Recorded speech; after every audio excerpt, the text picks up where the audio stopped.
Hi everybody, my name is Anne-Sophie. I'm the Swiss behind Yellow Box Apparel, and today I'm gonna try and do my first tutorial video. First of all, I'm very bad at video editing, so sorry if it's not professional looking. Second of all, I'm French, so very sorry if my English is not perfect. I'll do my best. Also, I'm not used to using patterns, and I'm not used to all of the technical Swiss vocabulary because I've just been sewing for a year and a half approximately. So again, I'll do my very best, but if you're looking for tips of a very professional or experienced Swiss, I'm not the one. So I will do my best and see how it goes.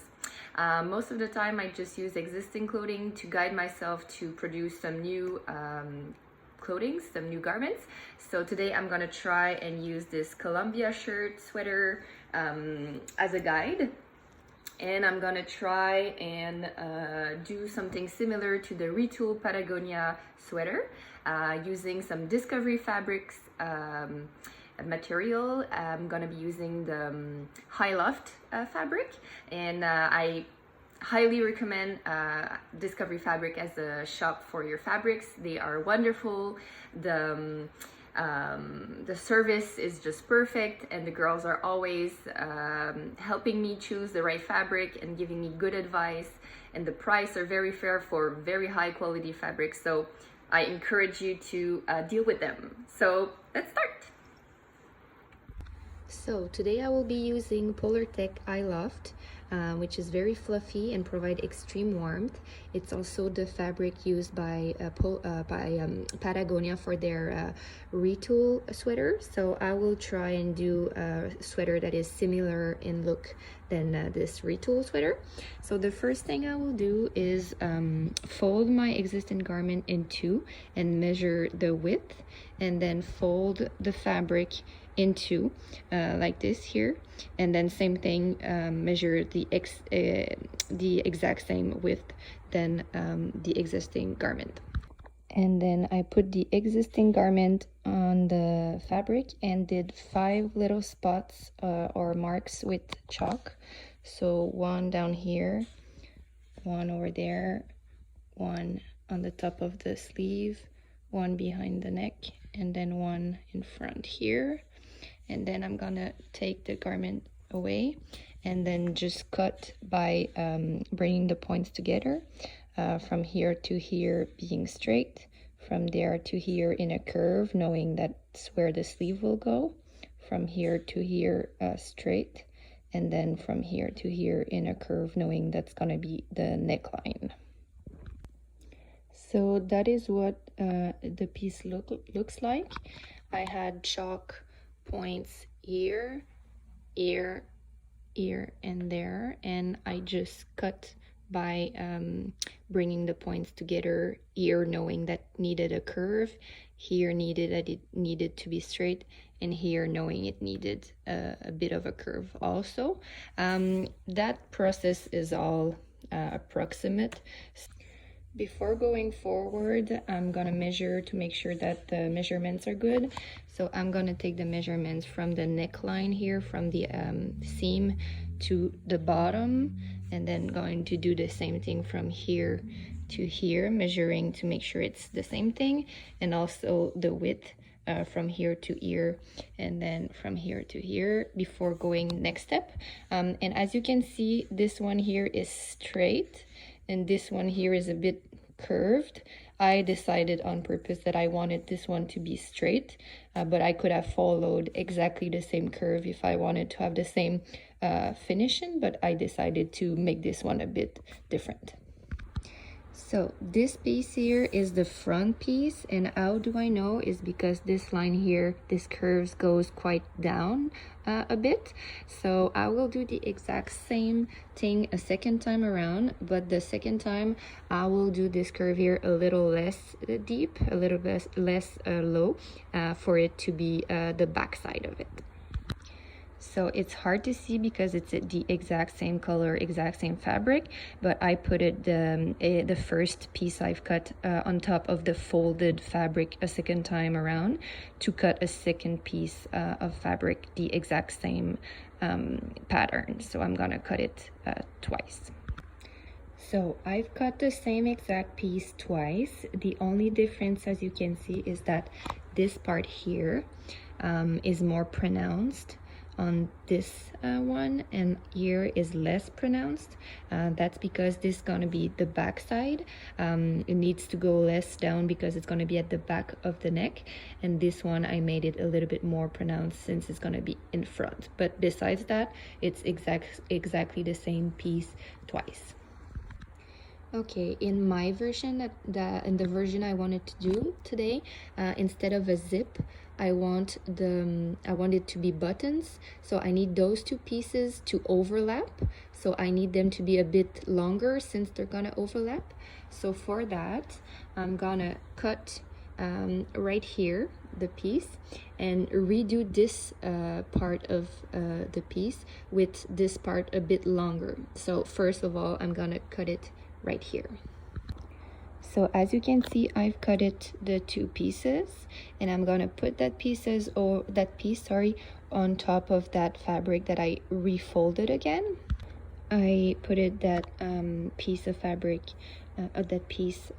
here on top of the folded fabric, and as you can see, I left a bit more space here because I want it to be longer since it needs to overlap. So again, here I want buttons instead of a zip, so I need the pieces to overlap, so I need the pieces to be longer. So that's why I'm gonna redo this part here with leaving a bit more space here.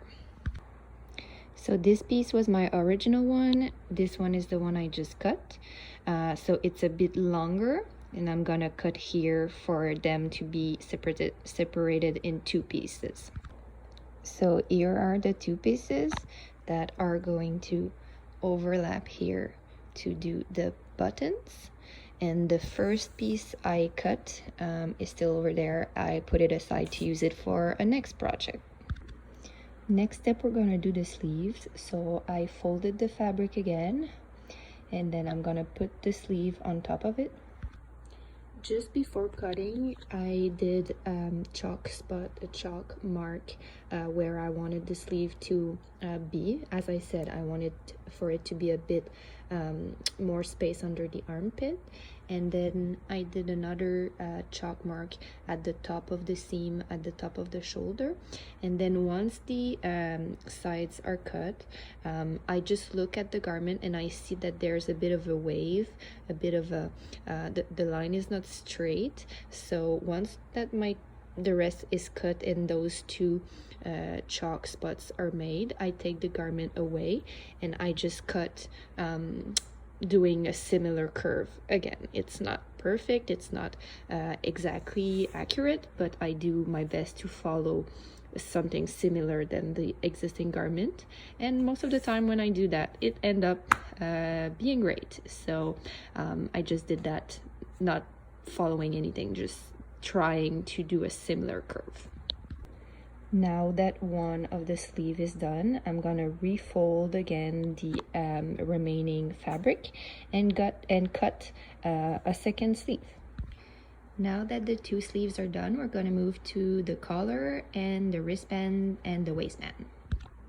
For the collar, as you can see, the collar is approximately 8.5 inch wide, which means that all over around back and front is going to be approximately 17 inch of circumference, and I'm going to make it a bit longer because again here those two parts are going to overlap for the buttons, so I need for it to be a bit longer than 17 inch if I want the end product to be 17 inch of circumference. And the length of it is approximately 3 inch. So since I'm gonna fold it over itself, I'm gonna make it a bit more, maybe 6.5 inch for it to be 3 inch on that side, 3 inch on the interior side, and a bit more for the seam allowance here. So 6.5 height, and then maybe 18-19 large. So I've cut my rectangle for the collar that is finally, I've got 18 inches wide and 6.5 inches of height. On the garment I used as a guide, as you can see at the bottom, it's open, it's not tight, it's loose, and same thing for the wrists, but it's not the look I wanted to achieve, so I found another garment to guide myself for the waistband and the wristbands. So this is the look I wanted to achieve, elastic waistband and elastic wrists. So I found that other garment I made earlier, and I measured the width and the height of the waistband and the wristband, and I just reproduced exactly the same thing. But if you don't have any garments and you want to achieve this look, you can just measure the width of your garment and then cut off maybe 2 or 3 inches of width for it to be a bit tighter, so it's gonna give the elastic look. So this one here is 16 inches of wide and then 2 inches of height. So I'm gonna need to cut a rectangular that is 32 inches wide and then 4 inches height, because it's gonna fold itself. It's gonna fold on itself, and then we're gonna sew it inside. So we need for it to be double width, because it's gonna go in front and in back for the circumference, and then twice as high because it's gonna fold itself. Same thing for the wrist cuff. So here it's 3.5, so I'm gonna need 7-inch wide, and it's 1.5 inch height, so I'm gonna need 3-inch high, and even a bit more for the seam allowance, because it's gonna fold on itself. So far here are the pieces that I've cut. It's gonna make a sweater that is probably gonna be a size woman small, so I'm gonna give you the measurements of my pieces just to give you an idea of what your pieces should be measured at if you are aiming to do a small woman size sweater. This is the back of the sweater, and it's 9.5 inch wide by 23 inch of height from the posterior part of the neck till the end here. Those are two exact same parts that are on top one of the other. Those are the front superior parts, and they are 9.5 inch wide by approximately 7 inch from here to here. This here is the front bottom part, and it's approximately 14 and a half inches of height here from here to here, and approximately 9.5 of width. And finally, the two sleeves, they're approximately 23 inches long from there to there, and approximately 9.5 from the armpits to the shoulder from here to here. Okay, so first of all, I forgot to say about it, but if you're gonna make a garment that is skin tight or that is very tight on you, make sure to use the fabric stretchiness in the right way, so that way and not that way. For my garment today, it doesn't really matter because I made it quite big and baggy, so even if it's not stretchy a lot or in the right way, it wouldn't matter. But make sure if it's going to be tight on you to use the stretchiness of the fabric in the right direction. Also, from this point, if you want to keep it simple, you can just skip ahead and go to the sewing part of the video.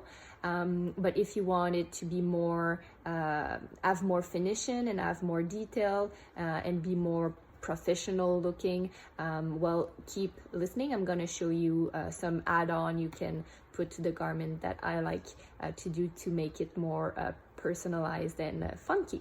And also, I'm sorry for the mad scientist look. I always work with a headlamp to see properly what I'm doing. So let's keep on. So next step would be to cut those two parts again, so a second pair of it, but in a fabric you would like to use as an inner lining. So for myself, I've got here a high quality cotton that I just bought at the corner fabric shop, and I'm not sure which one I'm gonna use. I think I'll go with the darker one, this one, the bluish one. But yeah, once you've chose the fabric you want to use as an inner lining, if you want to add an inner lining which make it looks more professional looking, just choose your fabric, and then we're gonna duplicate and do those exact same parts another time around, but in the inner lining fabric. Okay, so I've folded the fabric in two, and I've placed the piece I want to copy on top with something heavy to make sure it doesn't move. And you're gonna see when we're gonna be at the part where we're sewing, we're gonna sew this part and this part here at first. So I'm gonna cut those parts following exactly the same lines, but I'm gonna leave a bit more space on that side, just a tiny bit more fabric, and also on that side, so that if it doesn't add up being even when we sew, we're gonna have a bit of a buffer. You're gonna see that in what I mean by that a little later in the sewing part. So again, once you folded your fabric, you've put your piece you want to duplicate on top, this on the collar line, you can cut exactly the same line. Same thing for the shoulder line here, but the three other sides, leave a bit of a buffer. So as you can see, I've cut following the curve here and following the line here, and I left a bit of a buffer, maybe half of an inch on those three sides. And as you might have noticed, I changed my mind and I went with the greenish cotton fabric. Next step will be to fold on itself, so fold in half the collar part and bring it where it's gonna be sewn to, right here, and you're gonna measure the length of the front superior part and the collar part together, so this length here, and I'm gonna explain why after. So just measure those two parts together.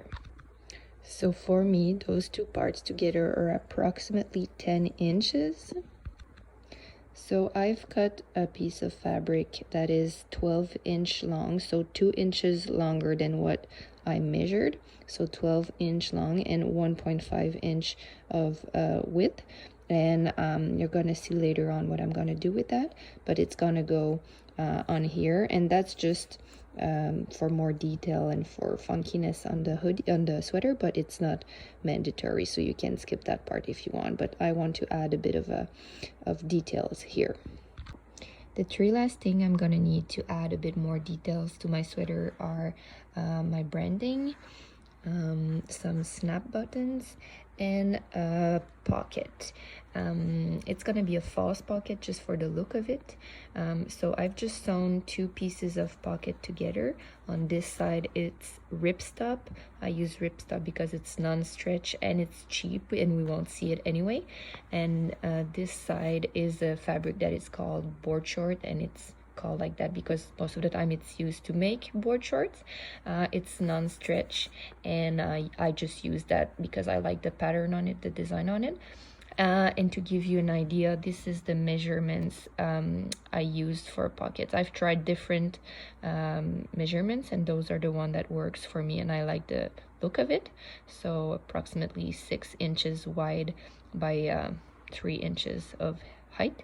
So I've just cut two pieces of that, one in board short and one in ripstop, and I've sewn them together and put it inside and out, and that is my pocket. So those are two miniature sweaters, and I'm actually getting things ready right now to make their mom's sweater that is gonna probably look just like those ones in different colors, because I am using the exact same technique to make the sweaters, and those two are also in Polartec High Loft, just different colors. Okay, now we're at the assembling part, and first of all, pro tip, you should get yourself something you like. Get a treat. It's gonna make it looks better. It works for me, I assure you. Works every time. So first of all, sorry for the messy carpet. There is thread remnants from my previous make everywhere, so I'm sorry about that. So we're gonna start by the easy steps, which are the sleeves. So I'm gonna use the serger to serge the seam right there, and then the sleeve cuff, same thing, I'm gonna serge right here. This fabric is quite stretchy, so make sure that your settings are well adjusted before sewing. So as you can see, this is one sleeve that is done. So I've put the wrist cuff, I've serged it to the sleeve.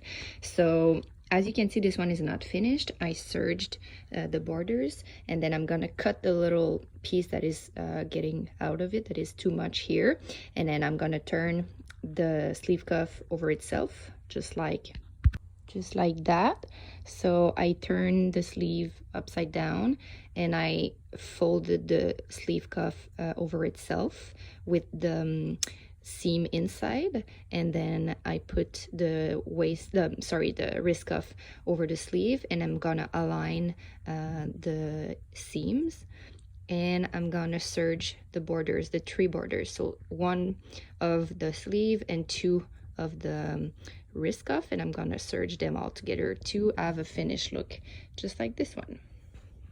Now that the 2 sleeves are done, we're gonna go ahead with the superior front part. So that's one of the 2 pieces of the superior front part, and that's the collar rectangle, and we're gonna sew right side with right side here together right here. Okay, so I've serged one of the 2 front superior parts with the collar rectangle, and I'm gonna do the same thing on the other side. So from right side with right side, I'm gonna serge them together right here. Shoop. Okay, so both front superior parts, their curved seam have been serged with the collar piece, and I'm gonna do the same thing with the inner liner, which is in cotton here, and both of them, their curved side are gonna be serged with the collar piece right here, just like those 2, like symmetrically. So once those parts are done, you should end up having your collar pieces, your collar rectangle with the 4 front superior parts, the inner lining and the exterior lining, all faces, all the right faces facing up. So that should give you something that looks like that. Next, I'm gonna add that part here for extra detail and extra color, but if you want to keep it more simple, you can skip the next few parts. So the next step is that I folded the collar piece on itself, and I'm gonna cut it on the edge, on the top edge right here. I'm gonna cut it all the way down for it to separate in 2. Now that I've cut it, I'm gonna use my normal sewing machine, and I'm gonna sew this part here, right face against right face, so like that, and I'm gonna overstitch right here for them to be together, and then once it's gonna be done, I'm gonna be able to fold it over like that. So again, I put right face against right face, and I'm gonna overstitch right here for it to come like that and add a bit of detail and color. I'm gonna show you, it's gonna be easier for me to explain once it's gonna be done. Okay, so as I said, I put them right face facing right face, and I've overstitched it, leaving maybe an inch here. And now what I can do is I can turn it on itself like that, and I'm gonna put the 2 pieces again, right faces facing right face, and I'm gonna serge them together. So like this, that piece is flipped turn on the collar side, and right face facing right face, and I'm gonna serge them back together right here at the top.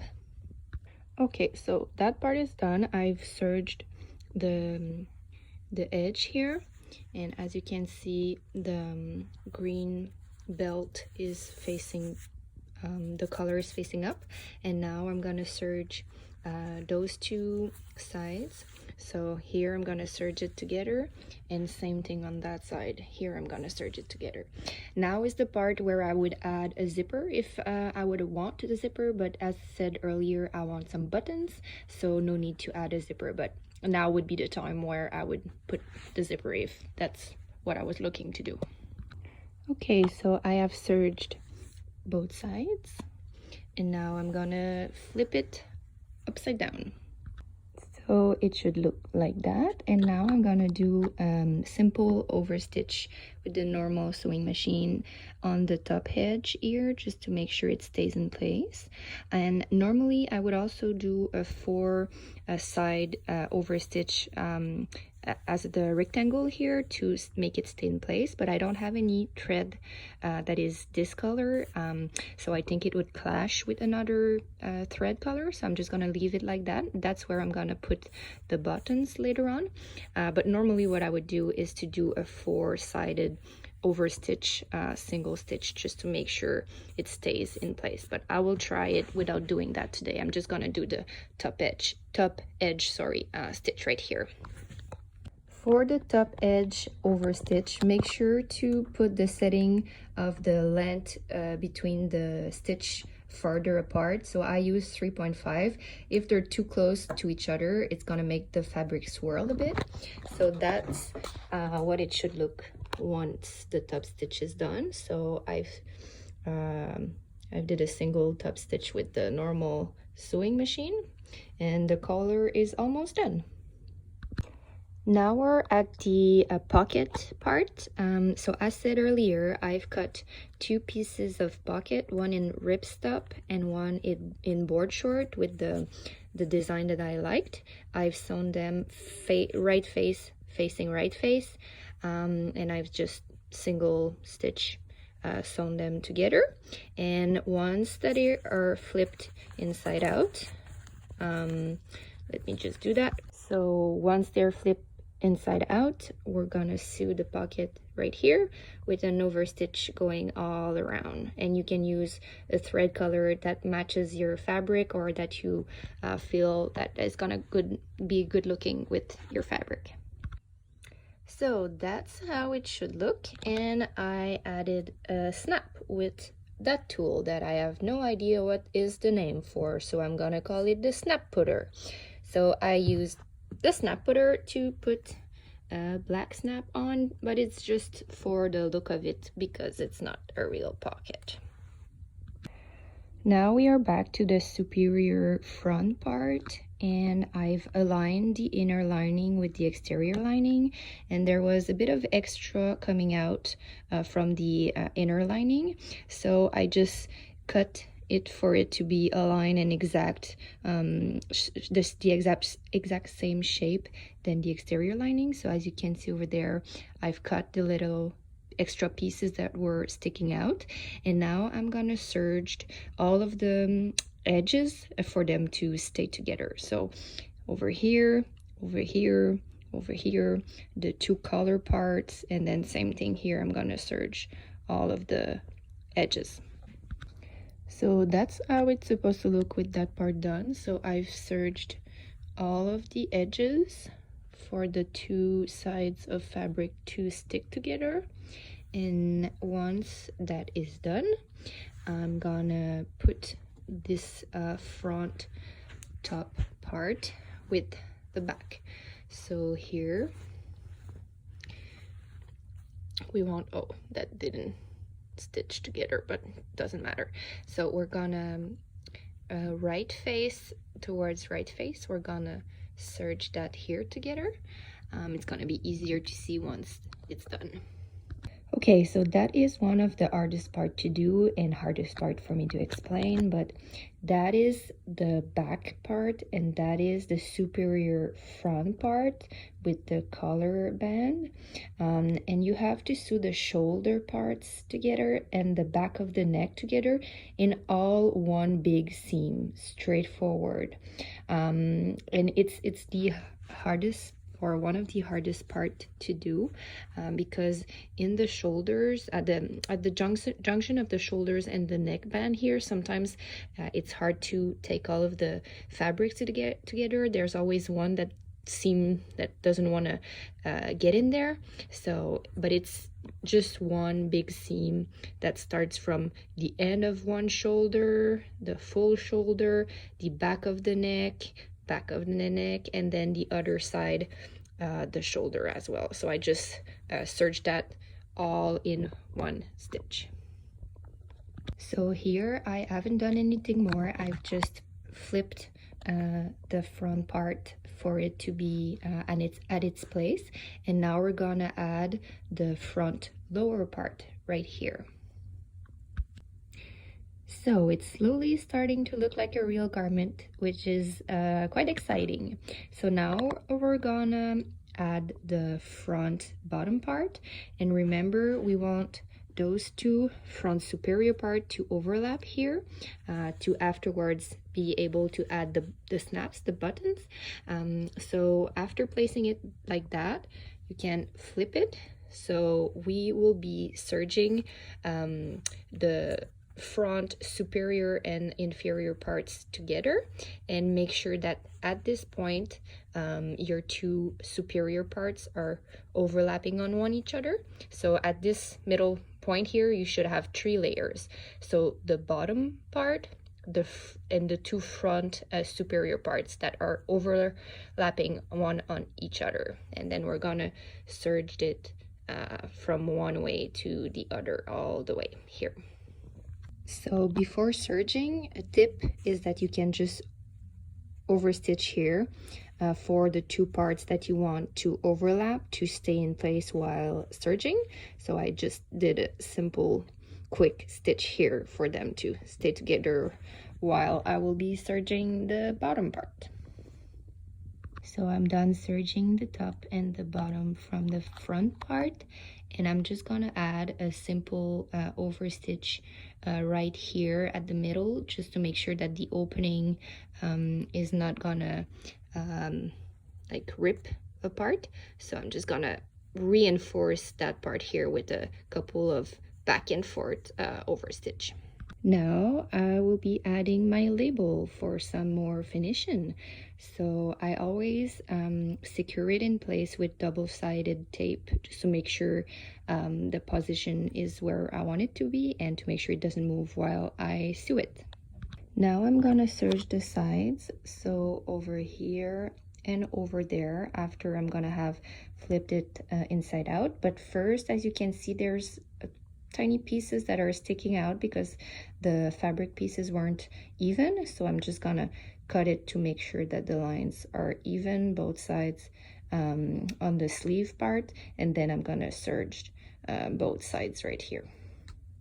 Okay, so I've serged the two sides, and now we're at the part where we want to add the sleeves. So I inserted the sleeve in the sleeve holes, right face facing right face, and then that part is kind of tricky because you have to make sure that the holes of the sleeves fits the size of the holes in the body part. Since we haven't used a pattern, the fabric pieces are not always super accurate, so you have to make sure first to align them and make sure that the circumference are both the same, and if not, you gotta play a bit with the stitches and open it a bit more wider, or close it a bit more if it's not tight enough. So sometimes I have to play a bit with those measurements to make sure that they fit. So that's the tricky part about not using a pattern.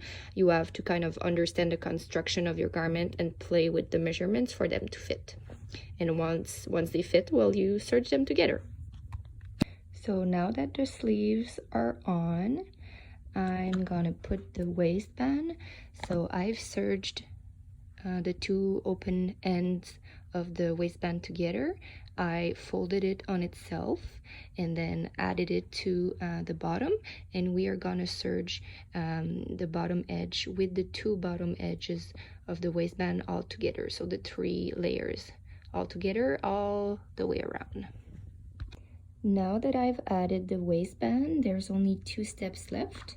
So I've added the snaps using the snap putting tool, and I always use the seam undoer. I don't know the name of that tool either, but I use that tool to poke little holes in the fabric for the snaps to enter properly before I secure them on.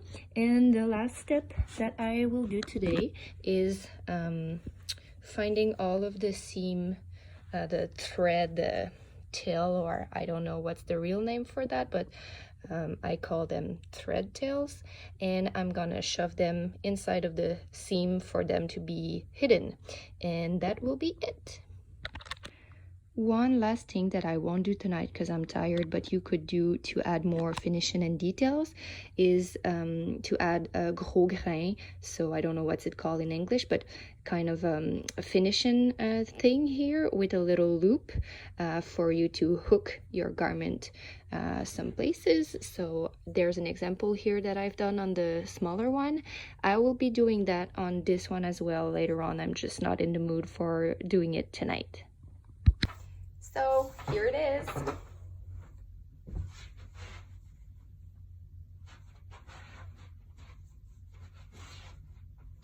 I hope you like it. I kind of like it. And here is the collar band.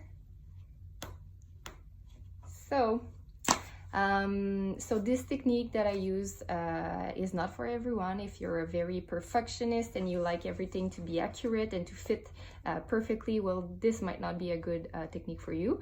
But on my side, I like it when my garments are not perfect, and I kind of like it when it appears that they've been handmade. So I don't really mind if they're not super perfect. And that technique worked for me, and I have not much experience in sewing. I've just started not too long ago, so if I can do it, you can do it too.